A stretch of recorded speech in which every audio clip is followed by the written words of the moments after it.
Welcome to this class. I am Kavita Goyal. आज की अपनी इस क्लास में मैं आपको बताऊंगी बिल ऑफ एक्सचेंज की अकाउंटिंग।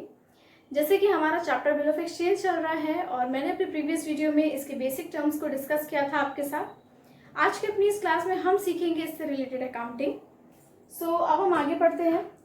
आप में से जिसने भी बिल की वो बेसिक वाला वीडियो नहीं देखा है अगर, तो प्लीज़ आप उसे देख लीजिएगा, जिससे आपको बिल ऑफ एक्सचेंज की अकाउंटिंग और बेटर समझ में आएगी। ओके, सो अब हम आगे बढ़ते हैं और इसके अकाउंटिंग को समझ लेते हैं। देखिए, बिल ऑफ एक्सचेंज की अगर हम अकाउंटिंग की बात करते हैं तो बिल के जितने भी ट्रांजेक्शन्स होते हैं बिल से रिलेटेड, उन सभी ट्रांजेक्शन्स की दो बुक्स में एंट्रीज होती हैं। मतलब जितने भी ट्रांजेक्शन्स होते हैं उनको हम दो बुक्स में रिकॉर्ड करते हैं। All transactions will be recorded in both books. कौन सी वो दो बुक्स होती हैं जिसमें बिल के ट्रांजेक्शन्स रिकॉर्ड किए जाते हैं?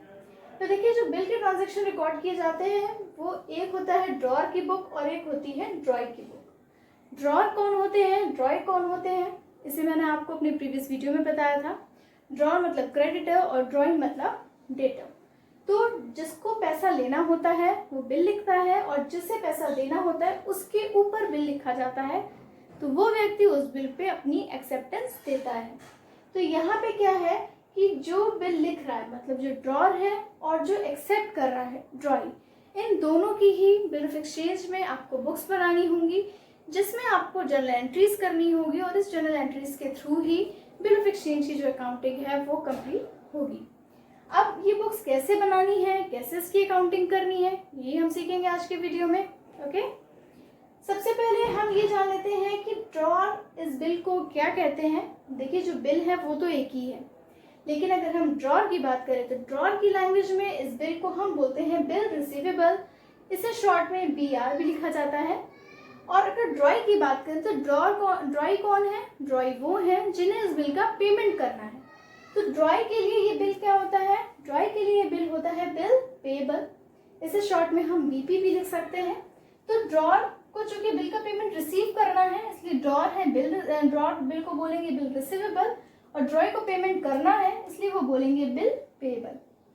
बिल एक ही है, बस इसके ये दो नाम दिए गए हैं। जब आप इसकी अकाउंटिंग करेंगे तो बिल जहाँ पे ड्रॉर की बुक आप में अगर आप अकाउंटिंग कर रहे हैं तो वहाँ पे आप बिल रिसीवेबल लिखेंगे और ड्रॉई की बुक में आप इसे लिखेंगे बिल पेबल। ओके, अब हम इसके बाद इन दोनों की बुक्स बनाते हैं और अकाउंटिंग की शुरुआत करते हैं।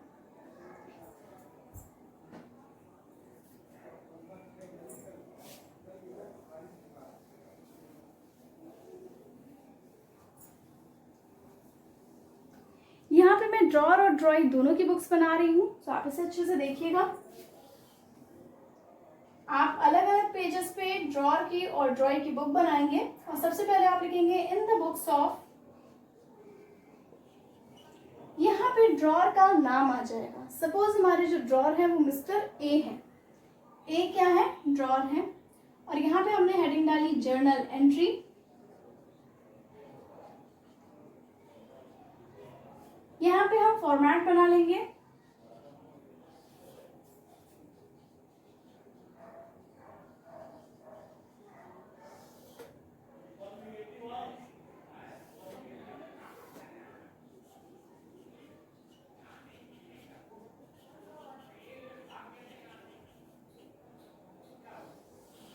ये हमने जनरल एंट्री का फॉर्मेट बना लिया है।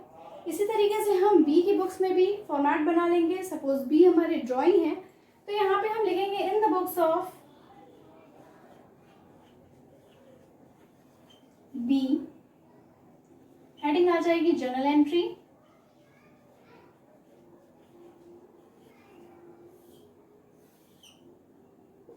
Date, particular, ledger folio, amount.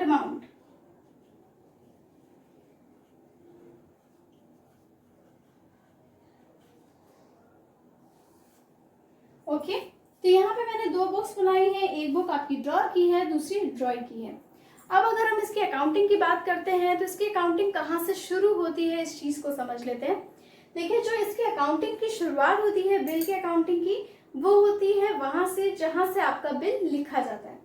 Bill जब लिखा गया तो उसके सबसे पहले क्या हुआ कि बिल को ए ने लिखा, ए को लिखने के बाद क्या किया, ए ने बी को वो बिल दे दिया, बी ने क्या किया, बी ने उस बिल पे अपनी एक्सेप्टेंस दी, मतलब कि सिग्नेचर की एक्सेप्टेंस दी, और आफ्टर एक्सेप्टेंस बी ने उस बिल को वापस ए को दे दिया।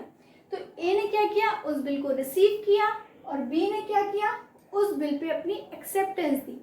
तो जब कभी भी आपका क्वेश्चन बिल ऑफ एक्सचेंज का आएगा तो सबसे पहला पॉइंट वहां पे यही होगा कि ए ने बी पे बिल लिखा, मतलब ड्रॉर ने ड्रॉई पे बिल लिखा। तो सबसे पहली एंट्री आपको इसी चीज की करनी है, और इस चीज की एंट्री में आपको क्या करना है, ए की बुक में आपको बताना है कि ए ने उस बिल को रिसीव किया बी से, मतलब बी ने उस बिल को एक्सेप्ट कर लिया।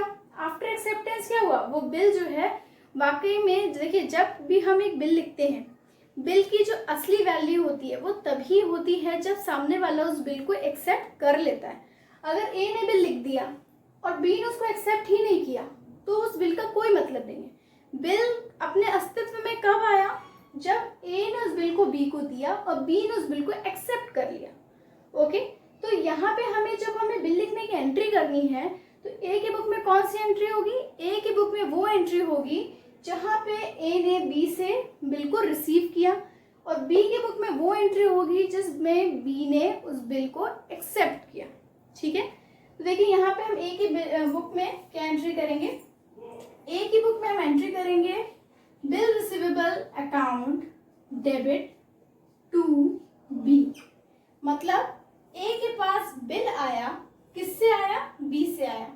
जो चीज आती है वो डेबिट होती है, लेकिन यहाँ पे जा तो कुछ नहीं रहा है, इसलिए हम क्रेडिट क्या करेंगे, क्रेडिट हम उस पर्सन को करेंगे जिसके पास से बिल आया है।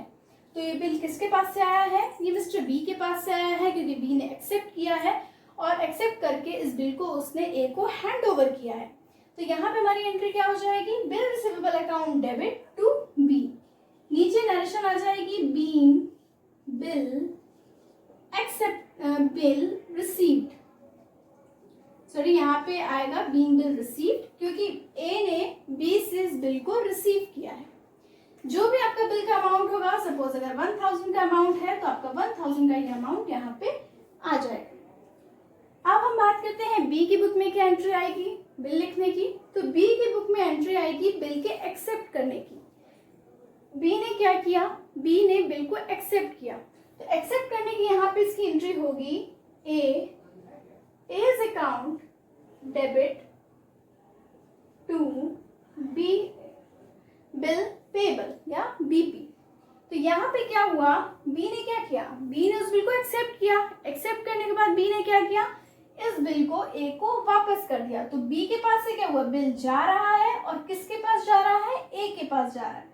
तो यहाँ पे हमारा बिल पेबल जो है वो क्रेडिट हो जाएगा, और क्या डेबिट होगा, मिस्टर ए डेबिट होंगे, क्योंकि ए के पास वो बिल आ रहा है। बिल कितने का है, 1000 रुपीज का है, तो 1000 रुपीज का अमाउंट आपका यहाँ पे आ जाएगा। नीचे नरेशन आ जाएगी, बीइंग बिल एक्सेप्टेड। ठीक है, यहाँ पे काफी शॉर्ट छोटा छोटा मैं लिख रही हूँ क्योंकि बोर्ड थोड़ा छोटा है, इस वजह से होपफुली आपको समझ में आ रहा होगा, क्योंकि मैंने कंप्लीट फॉर्मेट के साथ यहाँ पे चीजें बताई हैं जिससे आपको जरा भी प्रॉब्लम ना हो। आप जब अपनी बुक्स में करेंगे तो आपको अलग अलग पेजेस पे, एक पेज पे ए का अकाउंट बना लेना है और दूसरे में बी का अकाउंट। ठीक है, मतलब सॉरी, एक पेज में ए की बुक्स बनानी है जिसमें आपको जनरल एंट्री करनी है, दूसरे में बी की बुक्स बनानी है। अकाउंट नहीं बनाना है, जनरल एंट्री बनानी है, जनरल एंट्री करनी है, बुक्स ए की और बी की रहेंगी।